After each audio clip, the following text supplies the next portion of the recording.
You're not ungrateful. You're awake. This is the Dignity Room, a place that's always yours. Come in.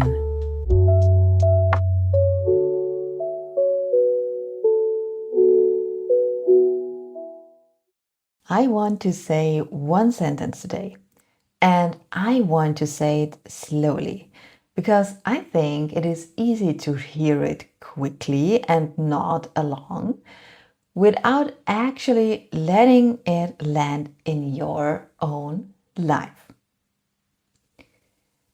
You can't choose to stay if you can't afford to leave.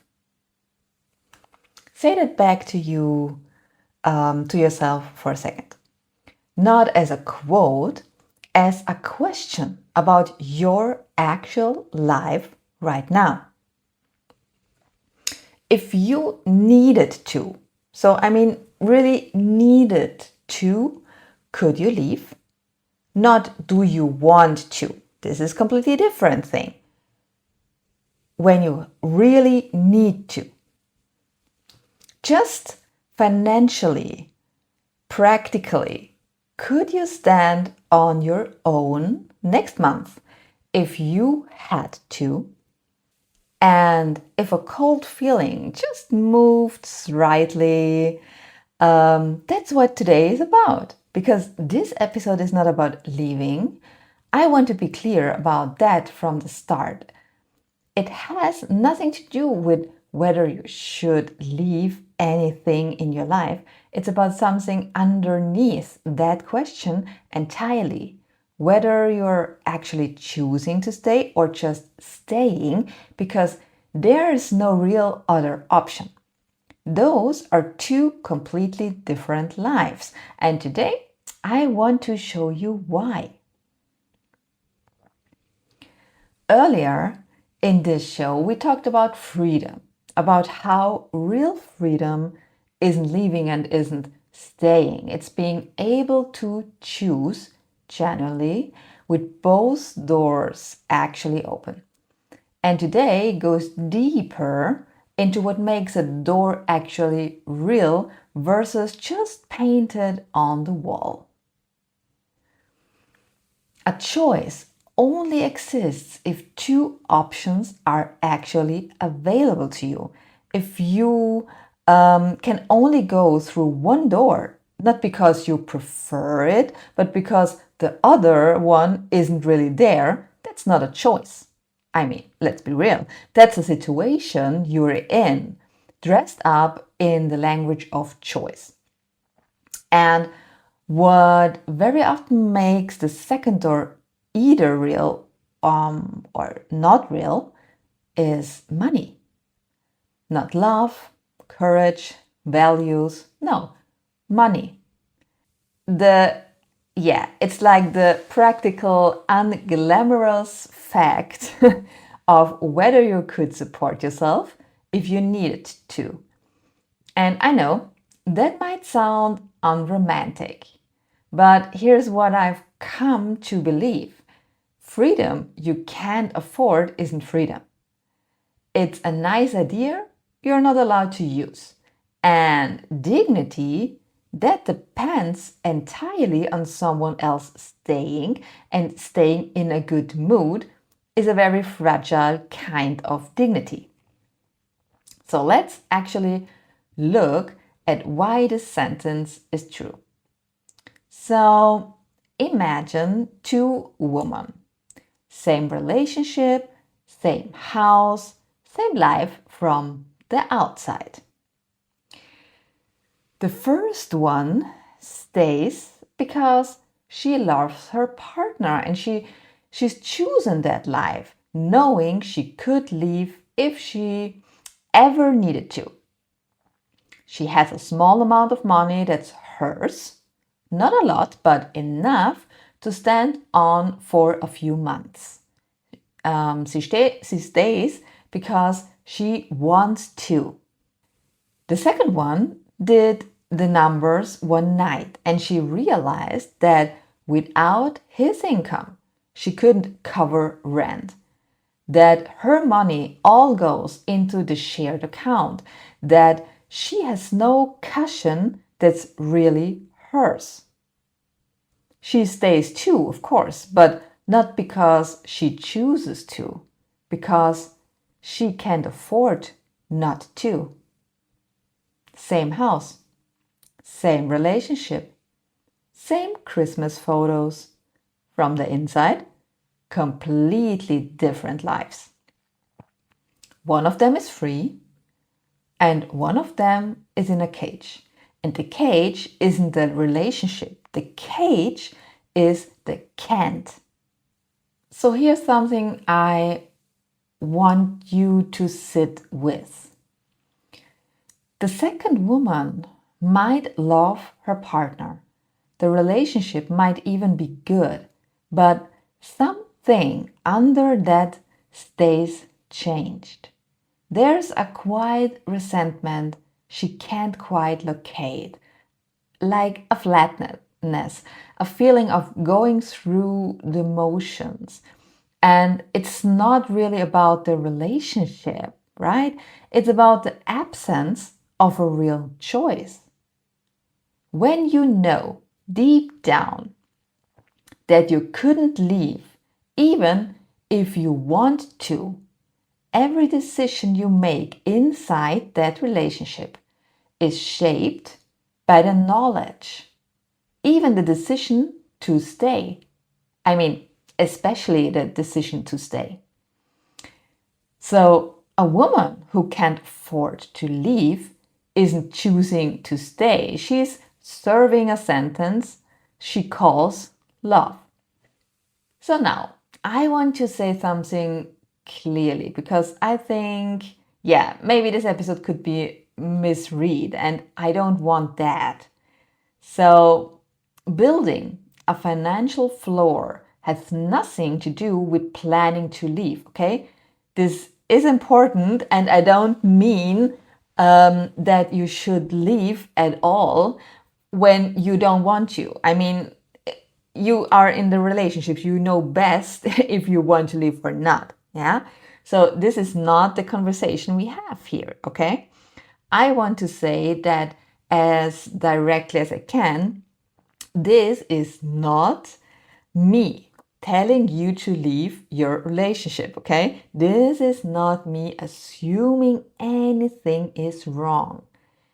This is not me saying that having your own money means you are preparing for the worst. So here's the distinction that matters. There is a huge difference between I could leave and I will leave. The first is a capacity. The second is a decision.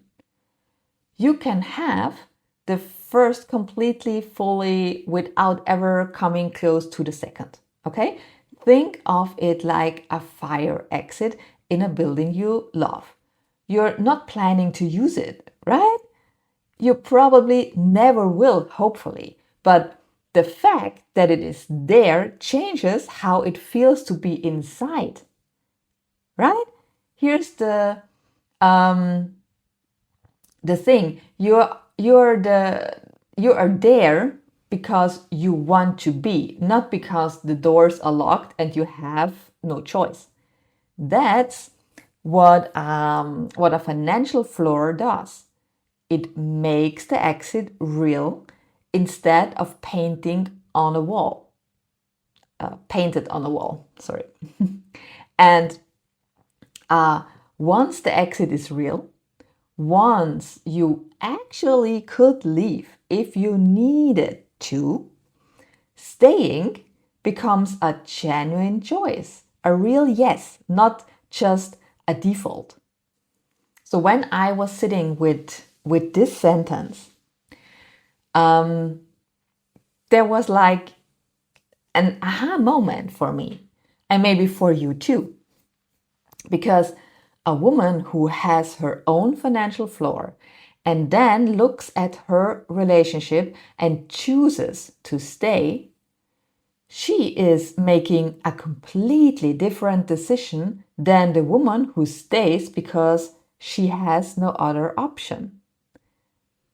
Same thing again, same relationship, completely different woman inside it. The first one is committed. The second one is stuck. And the difference between those two is not the relationship, it's the safety financial floor. And let me be honest with you, I'm also building my own floor. So I'm not completely on the other side and made it at the moment. So I go through this too and building my own floor at the moment. So I don't teach this from a finished place. I'm a couple steps ahead on the same road. And what I can see from here is that the floor matters more than I ever understood before I started building it. So, okay, what's the actual first step? I'm not going to hand you a financial plan. Yeah? Your real numbers, your costs, your income, your situation, those belong with someone who knows your life. A financial advisor is worth finding if you can. That conversation is more useful than anything I can offer here. And what I can give you is the shape of what you're building towards. So, I mean, it's really important that you know your numbers, what comes in, what goes out, how much on each side, what is on the bottom line, how much is left. Okay, so you have to know that, really. So the goal is simple to name. Even if it takes time to reach, you want an amount sitting somewhere that is only yours, that you can access without asking anyone. That would cover your essential costs for roughly 3 to 6 months. That's the floor, not wealth, not independence from everyone and everything. Just enough to stand on if you needed to. And the first step is even simpler than that. Before you think about the number, open one account, just one, in your name only when you don't have that now. Separate from the joint account when you have this, even if that starts with almost nothing in it. So here's why the account itself matters before the amount does. The day you have an account that is only yours, something shifts. Not in your bank balance, in how you stand in your own life. The direction exists, you have started. And then, as regularly as your actual life allows, redirect a small amount into it, not what's left over at the end of the month. Leftover money is reliably never accumulates. So a small fixed amount that moves there first before it disappears into the shared life, right? So you can't afford to leave yet. Maybe that's okay. That's just where you're starting from. But starting from there is completely different from staying there. So the floor gets built one small, ordinary deposit at a time.